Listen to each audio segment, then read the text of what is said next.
Evangelho de Marcos, capítulo 6, versículos de 14 a 16. Ora, o rei Herodes ouvira falar de Jesus, cujo nome se tinha tornado célebre. Dizia-se: João Batista ressuscitou de entre os mortos. É por isso que o poder de fazer milagres opera nele. Outros, porém, diziam: É Elias. E outros diziam: É um profeta, como um dos antigos profetas. Herodes, tendo ouvido isto, disse: Este é aquele João, a quem eu mandei degolar, e que ressuscitou dos mortos. Palavra da salvação. Comentário Marcos 6, de 14 a 16. São Beda. Aqui aprendemos quão grande era a inveja dos judeus. Com efeito, eis que criam, sem que houvesse testemunhas, que João, de quem se disse que não fez nenhum milagre, pôde ressuscitar dos mortos.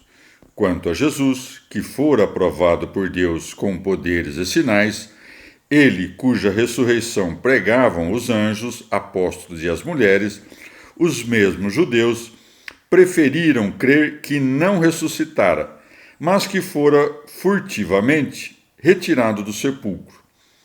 Quanto a dizerem que João havia ressuscitado dos mortos e, por isso, o poder de fazer milagres operava nele, compreenderam corretamente a força da ressurreição, pois os santos terão maior poder quando tiverem ressuscitado dos mortos do que quando ainda suportavam o peso da fraqueza da carne. Segue-se. Outros, porém, diziam: É Elias. Evangelho de Marcos, capítulo 6, versículos de 17 a 29. Porque Herodes tinha mandado prender João, e teve-o em ferros no cárcere por causa de Herodíades, mulher de Filipe, seu irmão, com a qual tinha casado, ilicitamente. Porque João dizia a Herodes: Não te é lícito ter a mulher de teu irmão.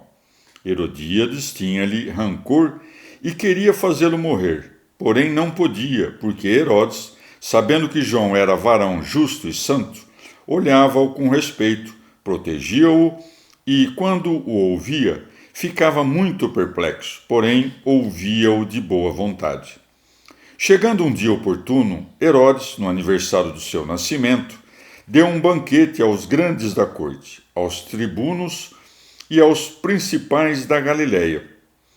Tendo entrado na sala a filha da mesma Herodíades, dançou e agradou a Herodes e aos seus convivas. O rei disse à moça: Pede-me o que quiseres, e eu te darei. E jurou-lhe: Tudo o que me pedires, te darei, ainda que seja metade do meu reino. Ela, tendo saído, disse à sua mãe: Que hei de eu pedir? Ela respondeu-lhe: A cabeça de João Batista. Tornando logo a entrar apressadamente junto do rei, fez esse pedido: Quero que imediatamente me des num prato a cabeça de João Batista. O rei entristeceu, mas, por causa do juramento e dos convivas, não quis desgostá-la. Imediatamente mandou um guarda com ordem de trazer a cabeça de João. Ele foi degolá-lo no cárcere, levou a sua cabeça num prato, deu-o à moça e a moça a deu à sua mãe. Tendo ouvido isto, os seus discípulos foram, tomaram o seu corpo e o depuseram num sepulcro. Palavra da salvação. Comentário Marcos 6, de 17 a 29. São Beda. Conta uma antiga história que Filipe, irmão deste Herodes e filho de Herodes Maior, sob o qual o Senhor fugiu para o Egito, casou-se com Herodíades, filha do rei Aretas, e que, em seguida, seu sogro, por exortação de alguns contra as inimizades do genro, tomou de volta sua filha, e, para a dor do primeiro marido, casou-a com Herodes, inimigo dele. Por isso, João Batista repreendeu Herodes e Herodíades, pois contraíram núpcias ilícitas, não sendo permitido casar-se com a esposa do irmão enquanto este ainda vivia. Herodíades, com efeito, temia que Herodes, em algum momento, se arrependesse ou se tornasse amigo de Filipe, seu irmão, e, repudiando-a, dissolvesse o casamento ilícito. Segue-se, porque Herodes, sabendo que João era varão justo e santo, olhava-o com respeito. Lemos que entre os mortais, somente Herodes e o Faraó celebraram o aniversário de seu nascimento com alegrias festivas, mas ambos os reis, com um funesto presságio, mancharam as festas com sangue. Com efeito, Herodes, com tanto maior impiedade quanto era santo e inocente o doutor da verdade, que matou, e isto por conta de uma promessa e do pedido de uma dançarina. Segue-se. Tendo entrado na sala a filha da mesma Herodíades, dançou e agradou a Herodes e aos seus convivas. O rei disse à moça: Pede-me o que quiseres, e eu te darei. Ele não se justifica do homicídio pelo juramento, pois talvez tenha jurado precisamente para encontrar ocasião de matá-lo.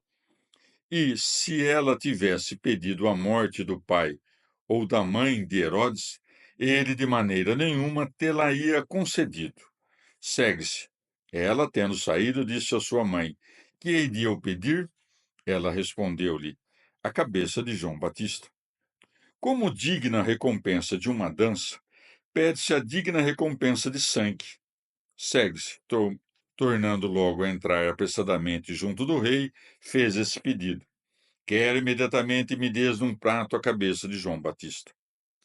É costume das Escrituras que o historiador assim narre as opiniões de muitos, isto é, de que maneira um certo fato era, naquele tempo, julgado por todos, assim como também José é chamado pela própria Maria de pai de Jesus. Do mesmo modo, disse aqui que Herodes se entristeceu, pois os convivas assim pensaram. Com efeito, o dissimulador mostrou no rosto tristeza, enquanto se alegrava na alma.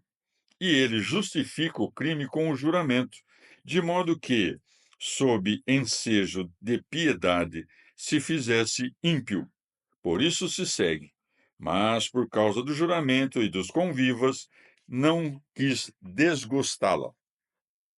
Quanto a ser acrescentado, por causa também dos convivas, Herodes queria que todos fossem cúmplices de seu crime, de modo que, num banquete luxurioso e impuro, fosse oferecido um festim sangrento. Por isso se segue, imediatamente, mandou um guarda com ordem de trazer a cabeça de João. Mas Herodes não se envergonhou de trazer a cabeça do homem morto diante dos convivas. Não lemos, no entanto, que o faraó tenha cometido nenhuma loucura desse tipo. De qualquer modo, por ambos os exemplos, se prova que é-nos mais útil trazer com maior frequência à memória o dia de nossa morte, temendo e agindo de modo casto, que celebrar, cometendo excessos, o aniversário de nosso nascimento. Pois o homem nasce no mundo para os trabalhos, e os eleitos atravessam o mundo pela morte em direção ao repouso. Segue-se. Ele foi degolá-lo num cárcere, levou a sua cabeça num prato, deu-o à moça, e a moça a deu à sua mãe. Flávio Josefo narra que João, uma vez acorrentado, foi conduzido à aldeia de Maqueronte e que lá foi decapitado. Já a história eclesiástica narra que foi sepultado na cidade de Sebaste, na Palestina, que outrora se chamava Samaria. A degola de João insinua a diminuição de sua fama, pois o povo pensava que ele era o Cristo, assim como a elevação do Salvador na cruz designava o avanço da fé, pois também ele, que antes era considerado pelo povo como um profeta, foi reconhecido por todos os fiéis como o Filho de Deus. É por isso que João, cuja reputação deveria diminuir, nasceu quando a luz do dia começa a tornar-se menor. Já o Senhor nasceu na época do ano em que o dia começa a aumentar.